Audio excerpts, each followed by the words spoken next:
Welcome to the Voice of Retail podcast. My name is Michael LeBlanc, and I am your host. This podcast is produced in conjunction with Retail Council of Canada. Meet Susan O'Brien, EVP and Chief Brand and Customer Officer at Canadian Tire Corporation. In a wide-ranging and engaging interview, we cover a lot of ground, commensurate with Susan's remit, which includes all aspects of Canadian Tire's brand, long-term strategy around customer insights, their sponsorship, community, and ESG initiatives. For those Canadians who might have lost track, or for international listeners less familiar, the Tire was founded in 1922. In addition to the Canadian Tire banner itself, they have Party City, PartSource, Gas Plus, Marks, Pro Hockey Life, SportChek, Hockey Expert, SportChek, and Atmosphere, with nearly 1,700 retail and gasoline outlets, supported by its financial services division, and they employ tens of thousands of people globally. So as I said, Susan has a big job. Susan, welcome to the Voice of Retail podcast. How are you? I'm great. Thank you for having me, Michael. Excited to be here. Well, we're here at Canadian Tire World Headquarters, high up in the sky. I was thinking, when was the first time I was in this building? And I think it was like 20 years ago when I was at Black & Decker. And I was somehow, because I read Wired magazine, in charge of blackanddecker.com, if you can believe it. And they didn't know what to do with it. And it's like, I guess we got to get into this internet thing. And I came in, there's a couple of people here working on the internet thing, and none of it, there's like two. Totally. Right? And there's this big cable coming down from the ceiling, and it was like the T1, and we had a bit of a joke. But anyway, that's my first time I walked into the store. So, well, we are very advanced here at Canadian Tire, so I'm not surprised. Well, you were early adopters. I mean, when I launched HBC in 2000, you were, I think, the day before, so it was early days for the whole the e-commerce. E-commerce, yeah, early in. Anyway, it's great to see you. Thanks again for sitting down on the mic for me. Let's talk about you. Where'd you grow up? Yeah, so I'm Canadian. Mm-hmm. I'm an East Coast girl. Mm-hmm. Grew up in a town just outside of St. John, New Brunswick, called Rosse, right on the water. An amazing place to grow up. And then from there, I spent my university years in Halifax at Dalhousie. And I took the commerce program there and kind of started into my early love of marketing, working, and my first work term was at a company called Moosehead Breweries. Oh, of course. So, plunged into the marketing world with a bang. Now, did you always want to be in business? I just did an interview with Steve Dennis, with the CEO of Crate & Barrel. And she was telling us this amazing story of her evolution. It all looked very methodical, right? I went from Williams-Sonoma to this. And I'm like, yeah, but where'd you start? Oh, I was a teacher. I got into this by accident. So did you imagine yourself in retail? Were you, or did you always want to be in business, the analytical sort, or just the creativity? And B, did you imagine yourself in retail? I think what appealed to me about business when, small town, it felt like, the smart thing to do, go to school and get a business degree. But when I got there, my first work term, it was a co-op program. I started at an accounting firm because I like numbers and I thought that would be interesting. And very quickly learned that it was audit season in small town Nova Scotia. I was like, maybe not that. My second work term was at Moosehead. And it was in that moment that I realized that you could have business and creativity reside in one role. But think back, this is 30 years ago in the beer industry. It wasn't what it is today. It was very, large brewer, no sort of craft beers. So you really are, no offense to any of those brands, you're talking about, generally speaking, a commodity. Sure, It's a liquid. So it really caused you to have to fall in love with brand and branding. If you wanted to be successful at it, you had to really understand, why does someone pick one beer over another? It all comes down to emotion. An emotional connection. And so you've got that psychology of wanting to understand people and why they do things, combined with the ability to be really creative in how you then figure out how would you change people's behavior and perceptions. So it was almost like the best of both worlds, left brain, right brain come together. And I just absolutely fell in love with marketing. And of course, marketing itself has evolved so dramatically in the last 30 years that it has allowed me to, continuously hone left, right brain all in one art and one science, role. right? Art and science, totally. Just like merchandising and being a retailer. So walk us through your evolution from there, to where you are and what you do for a living today. Yeah, so spent about 10 years total in the beer business. I worked for Moosehead for probably 4.5 years in kind of junior brand manager roles. But then, had the desire to move to a bigger city, and I ended up coming to Toronto working with the ad agency agency of Moosehead. Oh, okay. My first role was working on Canadian Airlines. And again, just an unbelievable experience to see this major company that was struggling. And it was actually the rebrand and repositioning of Canadian Airlines, sort of that last kind of ditch effort. Yeah. The experience of being able to see the agency side versus the client side was interesting to me.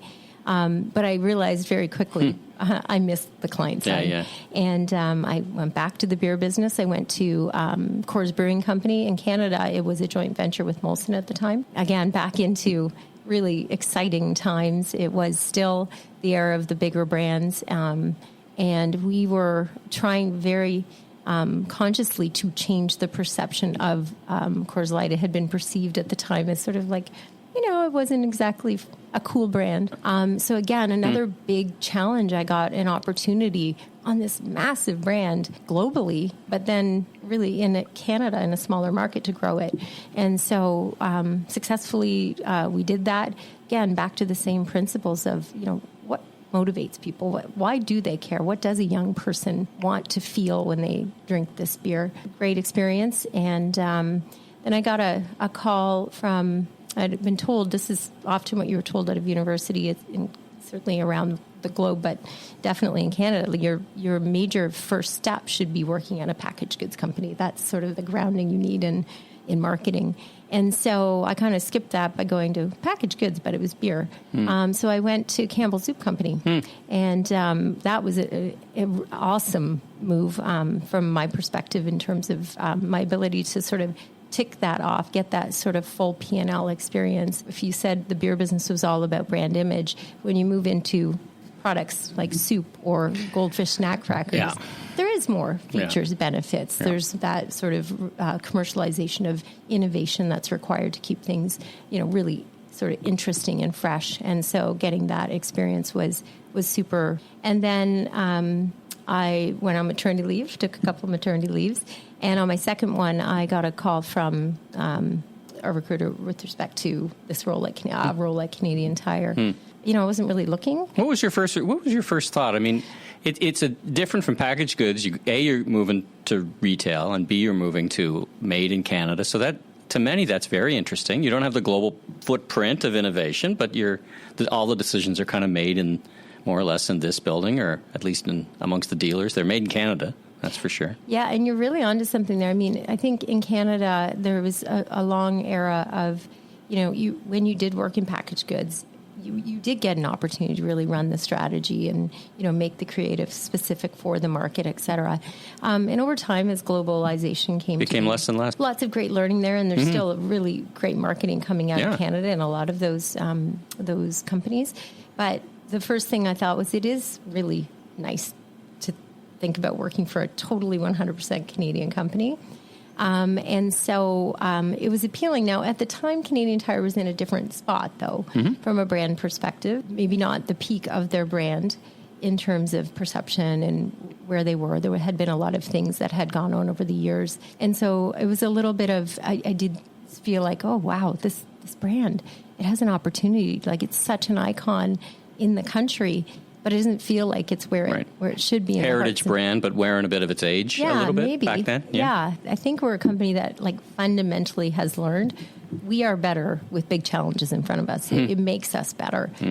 We somehow just have that Canadian fortitude of, we're going to dig in and we're going to figure this out. It's not true of every heritage brand in a country, but we really do have a special relationship with Canadians. Yeah. Even at the time when maybe the brand needed to be polished up a bit, it was still that brand that you can't meet a person in Canada that doesn't say, oh my God, I remember going to Canadian Tire when I was little and I used to wander through the bike aisle and those kinds of things. And there's an origin story. We were talking about a brand. I was thinking about a brand, I won't mention it, that has an origin story. They're pretty successful as a retailer, but they're kind of like a boy band put together by Simon, what's his name? But they don't have an origin story. They're just a created, and they're doing okay, but when you peel it back, I don't know where their growth is because no one can reach back in and go, oh, I get it. And, totally. I think we talk a lot about emotional connection and the trust we have with Canadians. It is a gift. I mean, it really is a gift. We haven't squandered that gift. We've been very thoughtful about it. But we have an origin story. It's a really rich one. And it's a responsibility, too, when I think about it in the context of who you sponsor and how, for example, in sports, right? There's a responsibility there there's decades and 100 years of responsibility there, right? I'd say that's a great word for it. We do feel a deep responsibility. Sometimes we talk about the idea of nation building, and that, as a company that kind of owes a lot to Canadians, we also have a responsibility to make sure we're giving back a lot. And I know purpose is the big thing, and everyone's talking about it these days, but I think fundamentally we're lucky because we've probably always known our purpose. It's kind of in our DNA. We've recently re-articulated that to make sure that we're all crystal clear on it, because if you think about sort of the global landscape in which we're competing in Canada with major scaled players, we recognize the best asset we have is that relationship we have with Canadians and that emotional equity. And so we're really focused on maintaining that through literally everything we do, whether it's our community investments, our Jumpstart charity, but also how do we show up in the business that way? How do we make sure that every single thing we sell lives up to our promise, which is to be there to make life in Canada better? So you came to Canadian Tire. Did you come as a marketer? I think you did a chief of staff role as well in your time here. I've done a lot in my time here. I didn't necessarily imagine I'd be here as long as I have. How long have you been here? I'm going on 16 years. 16 years, fantastic. Yeah, so I came in as the head of the EVP, we call it, Associate Vice President of, at the time we called it retail brands, but it's our own brands portfolio. Okay. So Canadian Tire, I think you probably know this. I'm looking at looking at a great Maximum cases, and that you brought along today. Many in the house. Many in the house. So that's an example of one of our own brands. So Canadian Tire, Marks, SportChek, all of our banners have a very good assortment of owned brands, and Canadian Tire in particular has a very deep assortment. And to the degree like Motormaster, people just think that's a national brand, right? Completely. I mean, it's reached that. I mean, some of those brands, they literally are like small businesses on their own. They're the size of hundreds of millions of dollars in sales in just an individual brand in one banner of our company. So things like Mastercraft, Motormaster, Canvas, but we have a deep sort of history in developing those as well and doing it extremely well. Really that knowledge of what do Canadians want? I mean, if you said, what does Canadian Tire understand? We understand what Canadians are doing in every part of this country, whether it's fishing or hiking or biking. We understand everything about the sort of climate and the terrain. And so we're able to develop this like unbelievable assortment of products that live up to those needs. And they sit alongside really powerful national brands as well. And so that's kind of the magic is the balance between, the right national brands and then these wonderful owned brands that we've developed. So that came in that portfolio. And at the time, again, similar thing, probably less focus and polishing of those assets.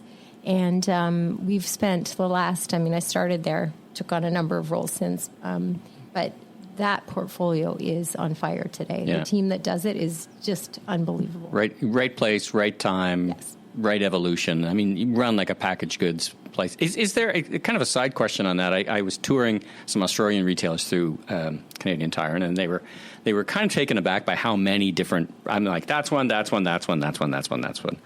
And they're like, wow, there's a lot. Is there a limit to that? Like, I think it brings in organizational, I wouldn't say burden, but a lot of cost. Eventually, you're managing a big fleet of brands. Is there a point at which there's a declining marginal return in yet another brand? Or, I guess this is the tradecraft of deciding, do we add this one on to that brand, or do we launch a new brand? Is it Woods or is it Canvas or is it whatever, right? That is exactly the balancing act. I mean, for us, we really believe that there is, for Canadian Tire Retail, Marks, SportChek, that there is the right balance for each of those banners between national brands and owned brands. We spend a lot of time analyzing that. Obviously, when you own the brand, your desire is that you are, margin accretive on that because you've got the opportunity to do so. And so, and you're taking in some of the cost, right? You've also got inventory risks. You've got all those other things that come with, right? It's not sure. And you got to pay to build those brands as well. Yeah. But all told, we think we have close to the right balance today, and our real focus is on leveraging sort of all of our customer understanding to make them even better, to make sure that it's not just about the fact that they create more margin opportunity for us. It's that they're actually being able to deliver on a new occasion or need for the customer, an alternative to what they might buy from a national brand perspective, and to make sure that it really is, from a quality perspective, what they would expect of that master brand. It has to live up to the promise of Canadian Tire Retail. So fast forward 16 years, you've got a huge remit today. What do you do for a living today? I do. It's a great question. You know what? I think I have one of the best jobs in retail. I agree. I do.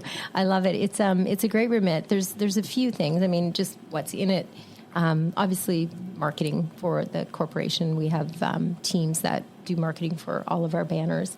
We have the teams that do the own brands marketing associated with that. And because our brand is so important, I do have our ESG strategy and the team that makes sure that that's happening and we're delivering on what we've commitments we've made out in the market. On the other side of things, I've got our loyalty program, Triangle Rewards, super exciting portfolio, along with a lot of this sort of customer marketing and analytics that go along with that. And, importantly, because of brand, I also have our comms team, so everything to do with internal and external communications. What I think really rounds things out is the digital assets. Right. So the teams that manage our websites and our apps. And so the reason the portfolio kind of came together the way it is today is because we're really on a journey to be able to leverage all of the powerful customer understanding we have through data in our loyalty program, but many other sources as well, and to be able to turn that into a more customer-centric experience that allows us to leverage that data in our marketing, but also in our store experience and in our web experience, et cetera. And so just for the listener, what's not in your remit would be like the Canadian Tire credit portfolio or some of the other kind of banners that fit in. It's the three. The retail would be Canadian Tire Retail, as we understand it, SportChek and Marks. So my team would do all the marketing for all of the banners and our Canadian Tire Pro Hockey, everything. Yep, and for our bank as well, CTFS, Canadian Tire Financial Services. And then, of course, because in our loyalty program, we have 11.4 million members, and 2.5 million of them are credit card members. Right. My team works extremely closely with the bank team because it is one program and it is one customer base. Okay, so if somehow I summon the energy to somehow shadow you for a week to understand how you do your job, I'm fascinated by a little bit of the trade craft of how you've got skilled individuals who work for you. They themselves have big remits. Like on a week-to-week basis, how do you kind of keep that going amongst the team and are we all moving in the right direction and are we executing on the strategy and here's some new developments? And how do you do that? Because, I used to run a business that was very small in your role and I still only had 14 hours in the day or 8 or 12 or whatever. So it's true. You're not yet bending or folding the fabric of time, I'd imagine. You probably might be close to it here, but. Listen, I'll tell you, it starts with a couple things. Number one, it starts with the people. You realize the further up you get in an organization, you always knew it, but you realize that you need amazing people. And so I'm very fortunate in that regard. I have a wonderful team. But the second thing is really understanding that my role is to enable people. And that starts with setting unbelievably clear expectations. And I would say if I thought about how I chunk out my time, it may not be weekly, but it's certainly within a couple weeks or a month period. One of the most important things I set aside time for, because I believe everything is context setting. I remember when I was younger and I would hear someone senior speaking and I would think, oh my God, they're so smart. I'll never be able to do that. But what I came to realize is it's all context. If you've got the right context, you can operate in a different way. And so I spend a lot of time with my team on context. What this means, what it will mean for the business, what that means, what this... Here's what I'm hearing. I mean, I err on the side of this is what I'm hearing, and I want you to know. I left a meeting, and this happened, and I want this team to know. So And what it means. And what it means. Well, what do you think it means? Or Precisely. Something at that level, right? Because then I think for the folks in the room, and I have a directs meeting every week, that's my chance to talk about the things I've heard. They can tell me things they've heard, and we can make sure that together we're solutioning how we're moving forward. Fantastic. That's one. I think the other big thing is I try to set a time. I really do try. I actually literally have times in my calendar that say think time. Yeah. Because you need it. It gets snapped up real quick, right? So quickly. Yeah. Related to that, and I am an early morning person, so this is the time I usually set aside. As you may know, Mike, I love podcasts, and I am a big listener of anything. I love retail. I am absolutely fascinated by it, but I love world affairs. I love all of that. So that idea of having an external perspective that I can bring into the organization, sure, it's extremely important. And I just believe the curiosity of what is happening around and being able to come in and bring that to the team and suggest things that they could listen to. They do it to me as well. So that's really important to me. I'd say the other big thing is peer time. And, personalities are what they are. For me, I have to make a point to do that. I could easily find myself checking things off a list, at my desk and getting work done. So making time to go speak with my peers, colleagues, not just internally, but externally, making sure you do take that lunch and you do meet the person and you do sit down, and what you realize is, wow, we're going through the same thing. You're going through it at your company. I'm going through it at my company. Really being able to do that. And then, of course, there's got to be the time for actually, communicating more broadly with people, town halls, those types of things. And then, of course, lots of meeting time on strategy and those kinds of things. So it does make for busy days. It makes for a busy day. All right. We've been talking for close to 20, 25 minutes. We haven't said AI yet. So let's get to that. I want to understand what Canadian Tire and how you think about AI and how it can move your relationship with customer forward in the business. One question before I get to that is, you would be inundated, as we all are, with the thing of the moment. A couple of years ago, it's all about metaverse, and then it was about digital coins, and then it was about whatever. How do you parse the signal from the noise? You've got so many voices chirping in with such enthusiasm. You've got your own experience based. You may think something is right away, you might dismiss it, but how do you parse out of all the things coming at you and the new, and everybody thinks it's the most interesting? Do you have a process for that, or intuition, or do you have a process? I think that companies are just dealing with this. It is the sort of, you can't ignore something because you believe somehow. I mean, we've had enough evidence over the years. If you ignore something long enough, it eventually becomes something. And if you're not part of it, you're behind. So I think a lot of companies are dealing with that. I think it goes back to, for us, what are we in service of? What are we trying to do? And then coming at, is the metaverse. How could the metaverse possibly make what we do better? So the customer lens is the first and foremost filter, basically. Always. And even then, I mean, you do need people who experiment. We are fortunate. We have a team that we years ago set up. They are the team that helps us always be at the forefront of emerging technology. And they're really plugged into my team. So our digital team and the woman named Carrie Coven, who you should meet. She's amazing if you haven't already met her, who runs that team today. They are like arm in arm, and they make sure that we understand what the emerging technology is, what the potential opportunities are, and then together we work through, is there a business use? Is there something we could be doing today to experiment? We're very big experimentation culture now. We've become very focused on experimenting, and we've got a fairly good process to be able to do that. But with AI in particular, we've been in, I know it's a very topical term right now, specifically Gen AI, but we've been using regular AI for years and years at Canadian Tire, and it's been an important part of our business. So when Gen AI became a thing, we happened to be working with Microsoft on building out a partnership, and we were ready for it. So we were able to, in weeks, figure out a experimentation plan to enable us to see what that's all about, even though at the time, of course, no one knew what it was all about. So we've been very good at really identifying emerging technologies, assessing and trying to figure out how they could apply to us.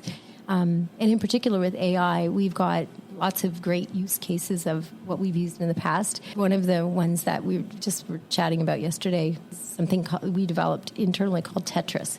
And it's leveraging AI to be able to create planograms for individual local stores. Oh, that's interesting. Yeah. Like a digital twin idea kind of thing? Essentially, you're basically able to say, at this store, based on this history, we would recommend this planogram. Yeah. So fantastic. It's really interesting stuff. What inning do you think we're in I don't know if you're a baseball fan, but, I've heard AI described as overhyped in the short term and underestimated in the long term. I never believed much in metaverse, but AI, clearly there's a there, but where do you think we are are we in the second inning, or where do you think we are? Everything from what you're seeing. You mean industry or Canadian Tire? Let's say industry and then Canadian Tire. Yeah, I mean, I don't even know if we've scratched the surface. I don't even know if we've started the game. Haven't thrown out the first pitch yet. I don't even think so. No, I mean, our chief technology officer, Rexley, he has... best in the business. Yeah, one of the best in the business. He is one of the best in the business, and has a deep passion for emerging technology. And I would say, based on what he says, and I hate to be speaking on his behalf, but there is a belief that this is the real deal, and it's going to be a dramatic shift in everything that we do. Unlike anything else, sometimes he compares it to electricity in terms of its power. And so our belief is that it is going to be dramatic. It is going to be game-changing, and that we can't fall behind in it. We are investing in a meaningful way in it. Our partnership with Microsoft has been a really great leg up, and we believe it can truly revolutionize at some point the customer experience. Let's shift gears a little bit. Let's talk about customer focused. And, if you and you've mentioned it a couple of times, the brand and the company has evolved over 16 years before and after, even in the recent time. I hear a lot of people say, I'm going to win with the customer. I'm going to be really customer focused. And your strategy is aligning that customer. If you and I were talking 16 years ago, what would we have been talking about? Was it all about merchandise? Like where was the customer in the evolution of those discussions?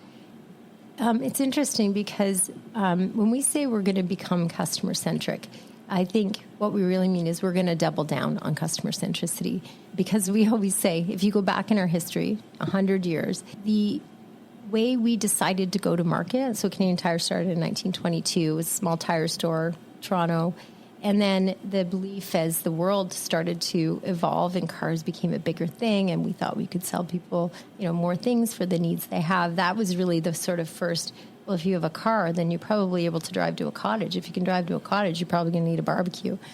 So that notion of really early on following what customer needs were, and we really grew based on understanding the evolution of Canadians. Yeah, you didn't survive this long and thrive by ignoring customers, right? So, at all. Yeah. So the idea, we always say, the dealer model came to be because we recognized you probably can't understand the needs of this vast country sitting in an office in Toronto. The dealer model enabled us to understand, literally, if you are going to go fishing in Huntsville, what type of fish you're probably looking for, and therefore the lures in that store reflect that. Right on. And so we always sort of said they were the original big data, our dealer model was. The problem is, over time, and as you scale, you start by nature having to look at, your financials and how are you doing, and are you living up to last year's and comping them. And so your metrics start to really be focused on your financials, which is right. You have to. You're putting money in the bank at the end of the day. But what can get lost in there is the focus on customer in the way that you had probably originally started out. And that gets really tough when you don't have data. The beauty is the doubling down on the customer now is enabled because of the digital world and data. Which I feel early on started to become a barrier, because, the best CRM is the dealer and the customer in the store. It's fantastic. But as you started to put on layers of technology and layers of size and layers of scope, you start to get farther and farther away from understanding the customer, right? That's right. It brings me to your thoughts around the loyalty program, which I launched a couple of loyalty programs in my days, and you see them evolve, and I think I see what you're doing is evolving it from how do I say, like a loyalty program to a true CRM platform where you kind of have a rich understanding of the customers. So sometimes, reward programs, you've got a great heritage in them with the Canadian Tire money. Yeah. Start as kind of a transactional thing, right? You do this, you get that. But it sounds like your vision is much deeper than that. Very much so. We use the word data a lot. It's a very popular word, and it's an important word. I actually prefer the word customer understanding because the data enables that. That is actually what it's in service of. It's almost useless if you don't use it for that purpose. And so if you reframe what you're doing through your loyalty program, it is getting you really valuable data. It's turning it into insight that then changes the experience the customer has, makes it more relevant, makes those products more relevant. And so you're really talking about experience transformation. And so that's the journey we're on. And, back in the day, you just pointed it out. I mean, we've had Canadian Tire money since, I think, 1958. It is, at the time, it was the paper money that was so famous, iconic. Yeah. You go around the world and see it pinned up in bars in Scotland and otherwise. So it was truly iconic. Obviously shaped part of what Canadian Tire is to Canadians. But then, the digital world came about, and exactly as you said, all it is now is it's transactional because you're giving it to everyone at the same rate. And you really don't get anything back in terms of customer understanding. And it was hard to argue from the business case that it was incrementing behavior as well, right? There was no like way to a coffee know. cart. There was no way to know, and it's such an iconic thing. So I think that pivot has been well thought out, and I hope it's successful for you. Do you consider that successful? I think Canadians do. I mean, they think it's funny when you say I was in a room, and when you're in a room, people talk about that. They kind of look wistfully and go, "Oh, I remember that," but it doesn't feel like it's a regret or I wish I had it back. It's just like that reminds me of times past, and people have moved on and understand that there's a better solution. Yeah, I mean, I think that's the emotional aspect of our brand. You remember that Canadian Tire money rolled up in a paper bag in your glove compartment. Car. Every glove compartment. Yeah, exactly. But what we realized when we launched the digital version of it, and we kept the heritage. We call that Canadian Tire money still, but it's digital. And we realized that over time, and we kept the paper money, like we've kept that paper money concurrent, but obviously the utility of it became low. So it's did somebody at some point say we should issue some kind of cyber coin with Canadian Tire money? Many times. Right. I mean, we yes. Come on, like last week. This is a good idea. There's actually, though I will say, it is an extremely important part of our heritage. And there is a group out there that collect Canadian Tire money, and they are a club, and they talk about it and value it. And so we value it too. But the shift to digital was one of the most literal, critical things we've ever done in our history. And then that was one shift, taking paper money and making it digital. The second was moving the loyalty program from being just at Canadian Tire Retail out to those other 10 banners. And by doing that, we were able to better understand one view of our customer. Because before that, we were blind to it all. Like, I knew if you shopped at Canadian Tire, you probably shopped at Mark's and Party City and SportChek. But before we had a loyalty program, we simply didn't know. And you couldn't. I lived through the same thing, right? I was at Zellers, and we had Club Z, if you remember Club Z. And the Bay had Air Miles at the time, and we, together we relaunched a rewards program where we had visibility across channel. We go, oh, listen, why don't we make her an offer to go shop at this place with some points? And it, such a big. It was controversial though at the time, like the melding of the banners together can still. Oh, are you sure? Are people going to get confused? It still could be a little controversial, right? Yeah, I mean, listen, I think the beauty of Triangle Rewards is that it's the parent brand, like the ultimate sort of halo brand is Canadian Tire Retail. Yeah. So if anything, if you are, one of the other banners, there's a positive association. So you get the benefit of a halo effect, if you recognize that. But yeah, just to really answer your question, we think it's been a huge success. Fantastic. As I said, 11.4 million active members in it. And we have built a lot of really interesting. And I love that phrase, by the way, active members. Active. But the sort of utility of that customer data over the last several years has just been remarkable, Michael. Like the insights, the ability to really look at what sort of the business is doing and measure it in a different way. Well, if I took it away from you somehow, how would you do your job? I mean, and we've only scratched the surface. Right. Like I say early innings, to back to the baseball. Totally. You've been very generous with your time. So last question for you. Advice for retail executives, either comparable colleagues or those who'd like to be retail executives and reach the similar kind of summits, so to speak. What advice? And frame this in 2 starts and 1 stop. So 2 things they should start doing, one thing they should stop doing. Right. The big start for me is start being extremely curious. The world of retail, I mean, I've never seen anything move quite so fast. And you just have to be curious. And no matter what function you're in, if you happen to be in, supply chain or planning or marketing, be curious about other functions. Be curious about what's going on in the world around you. That's like my biggest advice. I say it to my children all the time. And there's lots of ways to be curious. The internet has done many things, but it has allowed curiosity to be taken care of. The second thing is, I do think you have to be a little bit of fearless in terms of career choices. I think in the old days, there was that chance to say, I understand the full career path. You start out in this and you move up to the next level and you move up. I think that's not the case anymore. Retail, if you are centered around a customer, it means you probably would benefit from learning more and being in different functions and trying different Agency things. side, client side, bounce back and forth. You're a great example of that, right? Yep. Or take on new things. I mean, half of my portfolio is new for me over 16 years. Right. So that's a big thing. And then I think the stop is probably stop being not fearless. Go for it. Take some chances. Because I do think you can get really comfortable, and that comfort holds you back from taking on things that stretch you and cause you to sort of take on bigger things and more portfolio. So I would definitely say stop being fearful. Well, last quick question, advice. There's lots of vendors and people out there who'd like to talk to you about great solutions that will help you or perhaps help you. How do they best get in touch with your team? And, do you say, listen, make sure you do your homework, but here's a good way to get our attention, or at least put your idea in front of us that could change our world? I would say that's it. As you know, there are a million solutions coming every day. The ones that have stood out to me, I had a video come to me one day, and that person had done their homework. They had done a video that clearly described the journey they could be on if they went with us. And it stopped me in my tracks. I called him out of the blue. Turns out he was relatively new in his career and couldn't believe it. He had just tried it.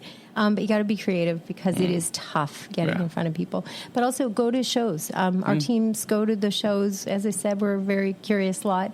And I think the best thing you can do is try to find someone at a trade show and reach out and talk to them. Fantastic. Well, Susan, like I said, you're very generous with your time. Thanks so much for sitting down. Overdue. We've known each other for a few years, so it's really great that you could make the time and we could have a great chat. So thanks again for joining me on the Voice of Retail podcast. You got it. Thank you. Really enjoyed my time. Thanks for tuning into this episode of the Voice of Retail. If you haven't already, follow on your favorite podcast platform so new episodes will land automatically each week. And be sure and check out my other retail industry media properties, the Remarkable Retail Podcast with Steve Dennis and the Global E-Commerce Leaders Podcast. I'm your host, Michael Blanc, Senior Retail Advisor, Keynote Speaker. If you want more content or chat, follow me on LinkedIn. Safe travels, everyone.